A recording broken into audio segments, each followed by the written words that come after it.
This is not a game for slackers. There are no gimmies, no do-overs, no lifelines, no hints. You play as a team, but be ready to betray everyone to be rich. The weak of will, the unsteady, the ones who make excuses, all will leave with nothing. And if you fail, I will tell the whole world you are the weakest link. Goodbye. Alright, so The Red Woman. I liked the title, but at the end of the episode I was feeling like the title's kind of misleading, and so I went back again and watched it today, and I was looking for different red women throughout the episode, and I actually found a few, and so...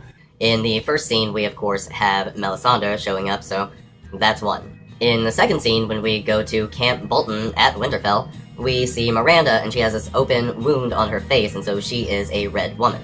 And then we get the whole Sansa sequence, which by the end of it, Brienne is pledging her fealty to Sansa, and it's just the same scene as we had back in Season 2 when Brienne pled fealty to Catelyn and the Stark house, and it was just really touching, and it was really great, and, you know, Sansa, she's kind of characterized by her red hair, and it was at this point that she was becoming a woman, and so I just love this whole scene.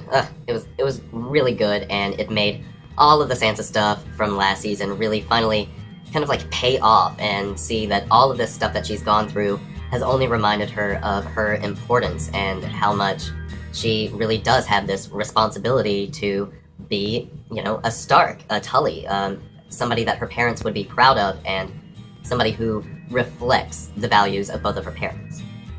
Then we move to King's Landing, and we have Cersei, and of course all of this stuff is happening to her, and she's actually wearing a red dress. Down in Dorne, we get Ilaria, and she is a red woman because she has blood on her hands by the end of her scene. Interestingly, we get a red man, one of the red priests, when we go into Meereen, and I realize it's kind of cheating, but I thought it was kind of neat. And Daenerys, of course, her family colors are like red and black, but she kind of won't be what the title tells her she's supposed to be. She has all of these titles, and yet she is not a red woman. She's the white woman, as everybody's kind of pointing at her, and I think this is really interesting just because Daenerys is never quite what she's supposed to be. And I guess in many respects, none of our characters are what they're supposed to be, but particularly Daenerys just because of her age and her gender and her station in life, which is kind of ever fluctuating, which is really neat about Daenerys. Arya, of course, you know, I mean, I know Maisie Williams is like 19, and, you know, I guess by this point in the series, Arya would have reached womanhood. She would have had her moonblood by now, but for all intents and purposes, we can call her a woman since she likes to go around killing people, and in her scene, she ends up with a bloody lip, so she's a red woman too. And Melisandre, our red woman in our final kind of sequence scene, she is our red woman, but just like Daenerys, she turns out to be a white woman too, and this leads me to think that maybe Melisandre may in fact be a Targaryen? Question mark? Because I'm assuming that Melisandre is a name that she assumed after she was, you know, had gone into her Red Priestess hood. But I think it's possible, because she does look a lot like the three-eyed crow who's all up in the trees, who we know is a Prince Targaryen, right? But anyway, that's my rant about the title.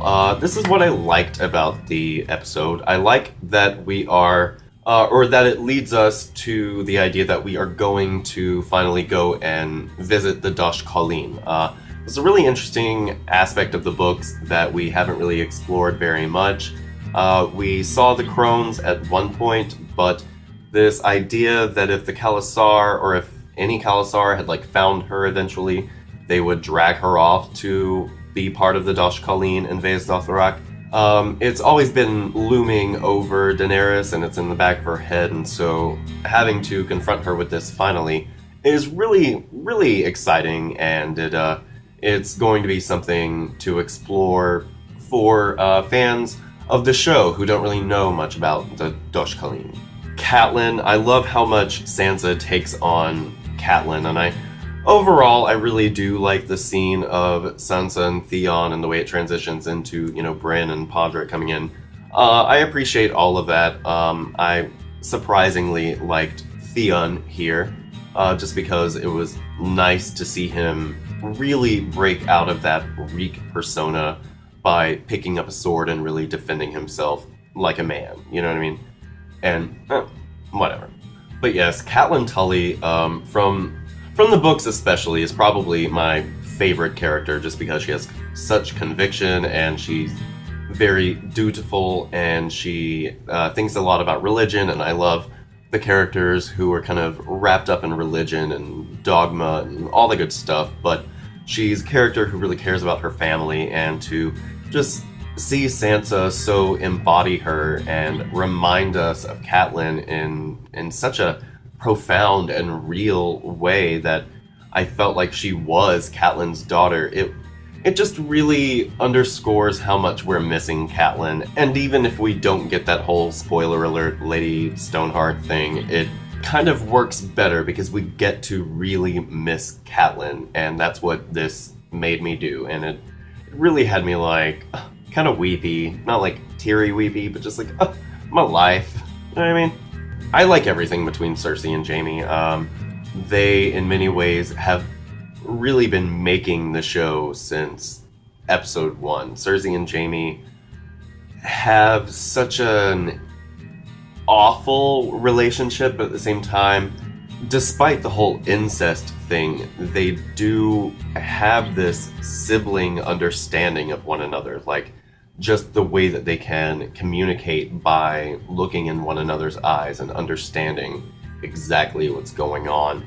You get that from your siblings. If you have a really close bond with one of your sisters or brothers, or just anyone from your childhood that you spent a lot of time with and kind of learned to decipher reality with, Jaime and Cersei, and particularly just the actors who portray them, really get that across. You feel, even though that they are lovers, that first and foremost, they are siblings. And I just love the layers of love that come with their totally fucked up relationship. And they'll just do anything for one another, and that kind of love isn't something that you can just go out and find. It's something that you just have to have, which is why everything between them in this episode really worked for me. And I loved how much Jaime in particular was willing to go out of his way to comfort her, because so many people look at them and they're like, oh, well, they're lovers, but it's more than that. She is his sister. She is his oldest friend. She helped him figure out how the world works, and that's something that I feel like a lot of fans just overlook. Jorah's grayscale, I liked that they brought that back in and showed that it was spreading, and it's like, yeah, dude, your days are numbered. And it really just makes me think that Jorah is going to do something very profound and self-sacrificial for Daenerys, because what's he got to lose, really? Which kind of cheapens it, but at the same time, that's what it leads me to believe. I like Davos. I like the way that he's thinking smart. He's such a smart, pragmatic guy, and he's like, hey, let's go get the wildlings, and he understands that Melisandre, is powerful and can help them, and he also realizes that she's not a threat to his, self or his person or their secrecy when it comes to letting her in to witness the fact that Jon Snow has been murdered. Davos is just a real stand-up guy, and I love him from the books. He's one of my absolute favorite characters. He's so absolutely loyal and trustworthy and honest, almost to a fault, but that's what Stannis loves about him, and that's what readers love about him, and Davos really shines everywhere, whether it's in the books or in the show, and in this episode, he really did shine, and I appreciated his moments.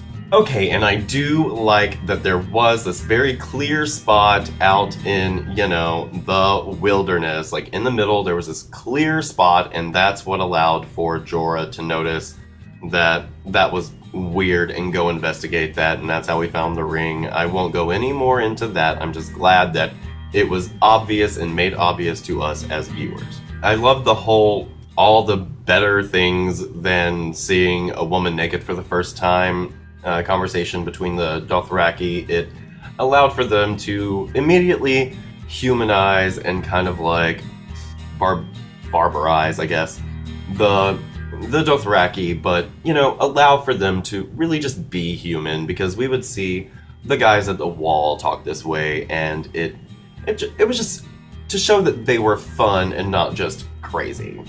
The big reveal with Melisandre I really liked. It's something that, if you're plugged into the YouTubes or the internet in general, that there's this theory among fans that, Melisandre is much older than she appears, and I really liked the reveal. And again, it just seems like now that we know, kind of what she is, more or less, not what she is, being an old person is so other, but, just that she is not in fact what she's been leading us to believe. I feel like now the real mystery is, who is she? How long and why has she been doing all of this stuff, and what does it mean, and why is it important to her personally, since she's kind of been hiding her true self? Roose, I liked Roose here. I liked him pulling rank on Ramsay and saying, "You don't have everything figured out. I'm better at this than you, and you have screwed the pooch." Thorne's speech, I liked it. He really believes that he's doing the right thing, and it comes from this place of ignorance and just not wanting to open up his mind to new ideas because he's not willing to accept this other, literally, threat that's out there. But overall, I did like his speech because, again, he believes in what he's saying. I like that they showed Robert Strong, but it was very subtle, because I'm hoping that they will hold that off for a little while, and I like just the whole subtle Robert Strong thing. But on to what I didn't like. Meereen, I just felt like it was boring. Varys and Tyrion, we've had so many scenes of them walking and talking and just doing whatever, that this one just felt completely superfluous, and it didn't necessarily need to be shown here. I like finding out about the burning ships, but I don't know, something just didn't work about the Tyrion and Varys scene. The shots were lovely, but apart from that, I wasn't invested. And Dorne is such a slap in the face. I can't believe they killed Prince Doran. I can't believe that the Sand Snakes killed Areo Hotah. I'm so upset with Dorne. I shouldn't say anything more about it. Go read the books, people, and discover the beauty of Dorne. And while I did like seeing Arya and the whole little blind girl story, sort of, I don't like that we saw so very little of it. It felt like we could have saved that for episode 2, when we're gonna deal more with Arya, hopefully, or just a later episode where we're going to deal more with Arya. It was so quick, and I get it, Arya's a fan favorite and people want to see her, but there was so little of it that I felt like they could have just saved it for later. And speaking of superfluous, Marjorie, her whole scene was so superfluous. I get that we need to remind everyone that the High Sparrow's still in the mix and Marjorie's still locked up, but I feel like they could have done more with this scene and maybe raised the stakes a little bit, because I felt like this episode could have totally done without that specifically. You could keep the Arya and just leave out Marjorie and fill in a little bit more Marjorie stuff with Arya, right?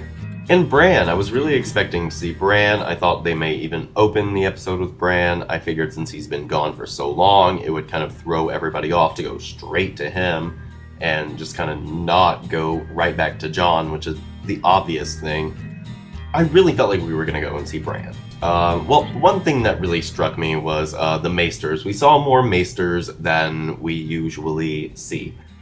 We saw a Bolton Maester at Winterfell, and we also saw a Martell Maester in Dorne, who, of course, Tyene killed. And so that is just kind of building up the whole Maester thing, because we're going to see Sam become a Maester, who we didn't see. I would rather have seen Sam and Gilly than have seen that pointless scene between the High Sparrow and Marjorie, but whatever. But that's pretty much all I've got for you guys today. I hope you're having a great 2016 so far, everybody. You can like, comment, share, subscribe, and as always, question. Have a great day today, and we'll see you next time. Bye.